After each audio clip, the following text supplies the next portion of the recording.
Zadig, écrit en 1747 par Voltaire, qui s'appelle de son vrai nom François-Marie Arouet, est l'un des philosophes des Lumières les plus connus. Il est conteur, philosophe, poète, dramaturge et historien. Zadig, personnage inventé par Voltaire, voit sa destinée chavirée au vu de toutes les épreuves qu'il affronte au fur et à mesure de ce roman.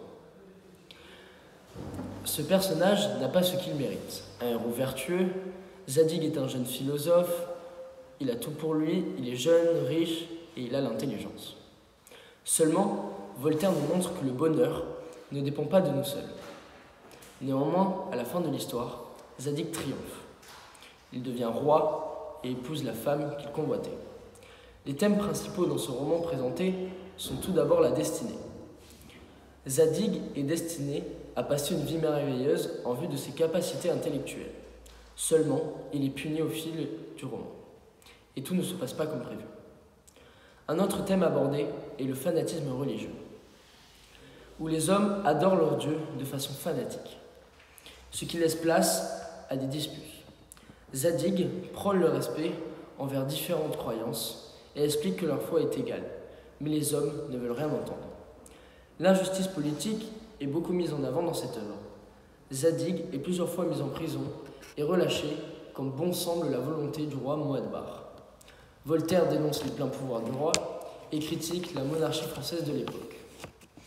Voltaire arrive à faire amuser le lecteur, car pour lui, le meilleur moyen d'instruire est de faire rire.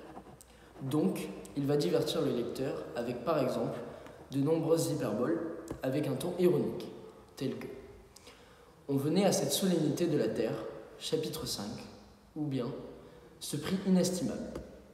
Aussi, on peut trouver ce ton ironique quand le roi décerne un prix à la personne la plus généreuse, alors que la généreuse ne devrait pas être récompensée. En ce qui concerne la morale ou la réflexion, Voltaire laisse guider le hasard au fur et à mesure de notre vie. Il est maître de nos actions et de notre existence. Voltaire arrive à nous faire comprendre cela d'une manière comique. Je dirais que la réflexion est la substantifique moelle, comme dirait Rabelais. J'ai beaucoup apprécié lire ce livre, car dans un premier temps, il est facile à comprendre.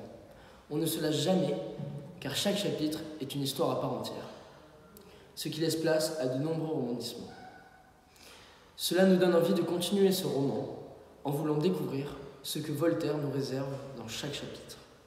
Le fait que Voltaire arrive à critiquer sa société de l'époque de manière comique m'a beaucoup plu également. Je vous remercie de m'avoir écouté.